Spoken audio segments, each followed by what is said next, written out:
Hello there, Ray here. We got some new information about Minecraft Live 2022, besides reminding us that the event will be on October 15th. It also talks about hearing a distant rumble which is coming from a group of frogs. It also comes with this video here, which is the official announcement trailer. As this loads up, make sure you guys go ahead and hit that subscribe button, as well as leave a like, because these things really help out my channel. It doesn't cost you anything. Let's see if we can spot any sneak peeks. First off, the trailer is quite a bit different than years past, with a great emphasis on the journey that the mobs take, which ultimately leads them to going to the Minecraft Live event. It starts out with Tapples making the text Minecraft Live, where the main character, this frog, leaves the pond, where there's a bunch of frogs dancing up at the surface here, and then it struts away with a purpose, going through different biomes, such as this savannah village, this mountaintop, which includes an outpost up here, as well as a couple of the rare one-horned goats. Right at the end of this clip, there is a frog that actually eats one of the goats. This is a reference to the snapshot, where they accidentally left in some code while testing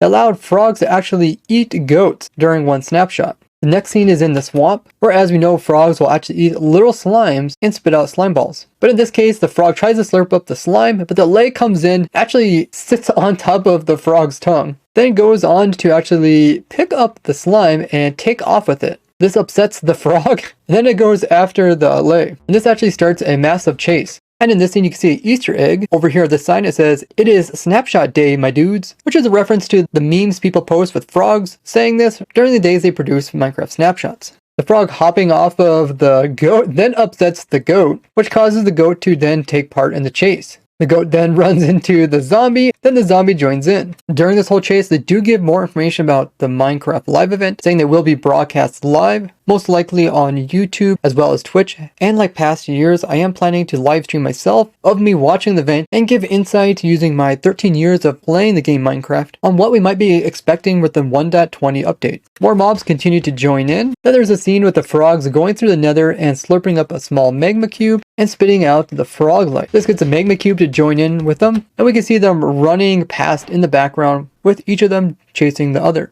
The main group of 3 frogs is still walking through the different biomes. Here we're going through a desert with a temple in the background. Then they're going through a jungle with a parrot actually riding this frog over here. And there's a baby panda riding adult panda. Now I know there is things in Bedrock Edition where different mobs can actually ride pandas, but we don't actually have that in the Java Edition. And that was a common question I got in my video about the rarest mob in Minecraft. After going through the jungle here, we see him going through the nether with a couple different biomes, including Warp Forest, Crimson Forest, Soul Sand Valley. Looks like there's a bastion as well as another fortress in the background. Then they officially announced the time which is going to occur on October 5th, which is going to be at noon Eastern Daylight Time, which is a good time because most people throughout the world can actually join. They're also going through this mineshaft here. And as it pans away, we can see that there is some rails here in the mineshaft, but they have blue sides instead of like the normal gray ones. This is all just animation, so it's possible that the colors got a little bit mixed up.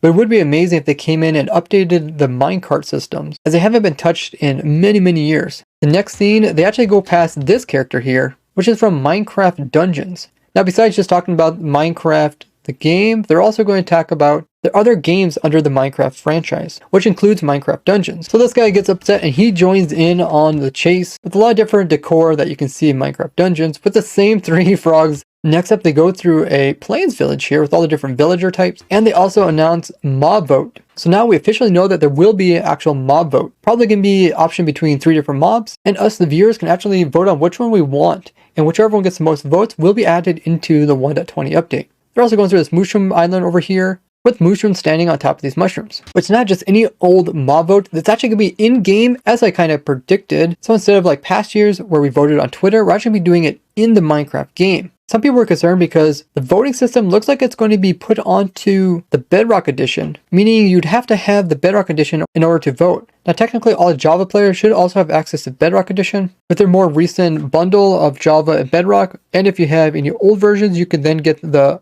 opposite version for free.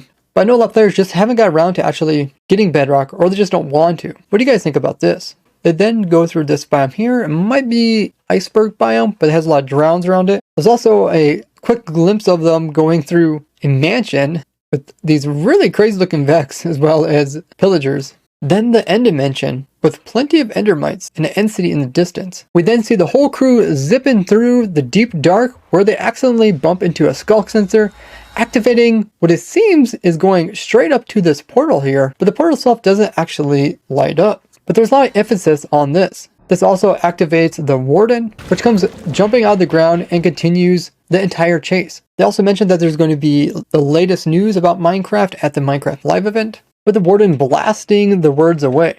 The next scene takes place in their upcoming game, which is Minecraft Legends, with the characters, the villagers, as well as the piglins, and of course the whole crew zipping through there as well. They also announced that there's going to be sneak peeks. Here we can see more of the different characters that are Minecraft Legends. They're more smoother versions of like the Minecraft versions and less blocky. We can also see some of the structures that are part of that game. And during this clip, this little piglin here just takes his little mace and whacks this villager over the head.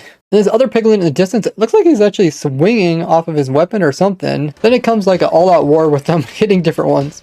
The Leia initially stole the slime is continuing on, then bumps into the Alex character who is placing down this sign over here, and this says "Train to Minecraft Alive," which at that point the entire crew sees this massive line of minecarts, which could be another reference to them updating the minecart systems. As if you've seen my quite old video about minecarts, there's some really weird tricks you can do with them, including you can actually make minecarts attached to each other, which is not well known. And in which case, you move one minecart, they all move as one big huge group. But there's also a lot of weird problems that come along with this, which is why like nobody ever uses it. If this whole minecart linking was actually fixed, as well as giving more uses, such as easily being able to put items into minecarts as well as remove them all automatically, people would be more willing to use them in more ways throughout their worlds. In the scene here, the lake kind of just hovers over top of the minecarts. All these guys kind of realize, well, maybe we shouldn't be chasing after each other. Instead, let's all just go to the Minecraft Live event. So then it shows all of them hopping into the minecarts, taking off to the event,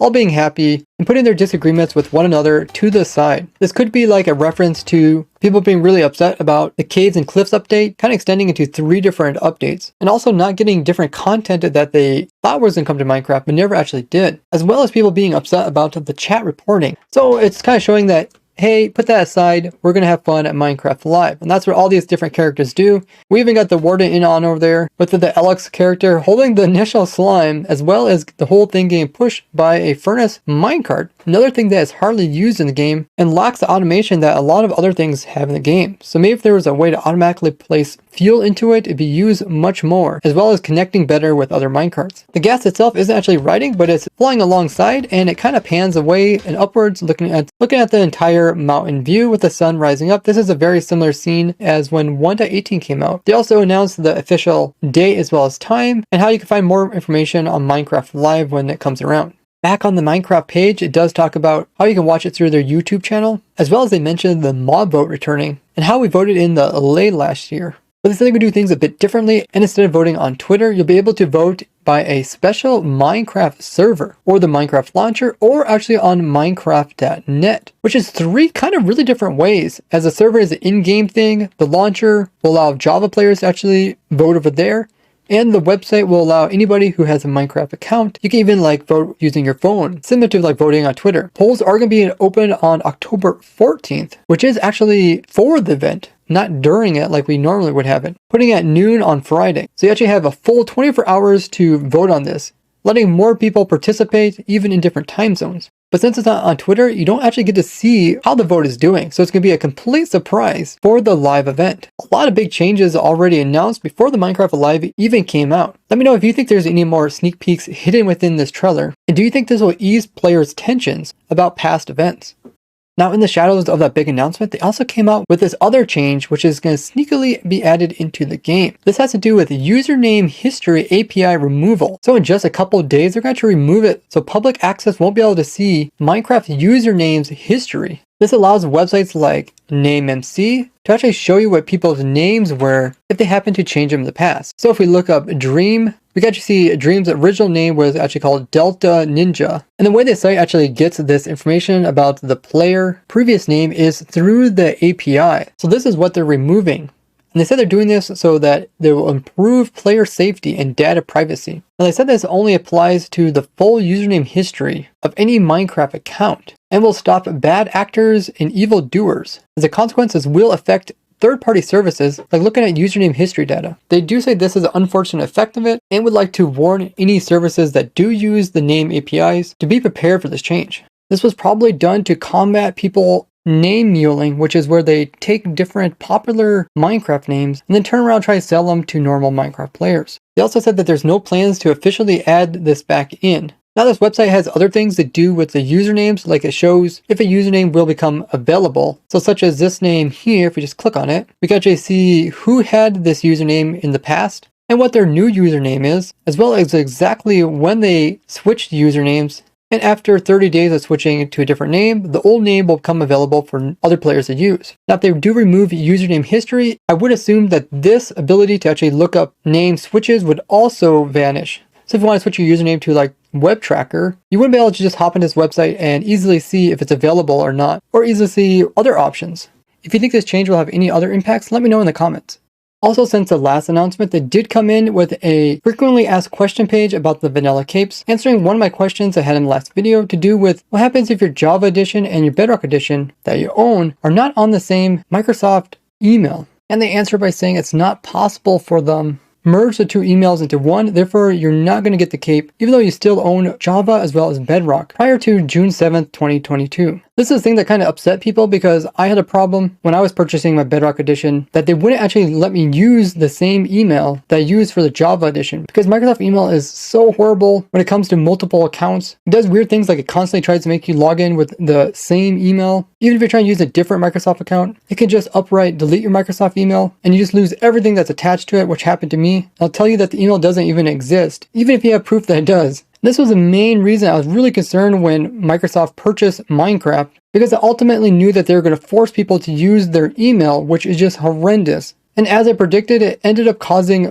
many problems, like people not even able to get their vanilla cape. Unfortunately, Microsoft doesn't seem to be taking any action in trying to resolve these problems. Now check out this playlist where I'm designing a farm for every single item in the game of Minecraft. Or this one where we're trying to complete a Minecraft world with 99% of the blocks removed. We're so close to 360,000 subscribers, so thanks everybody who's hit that button. I'm really excited for 1.20 and I've been doing live streams every Wednesday, Friday, Saturday, and Sunday, doing all sorts of things, getting ready for this update. So leave a follow over there and thank you guys so much for watching. I'll see you guys in the next one. Bye bye.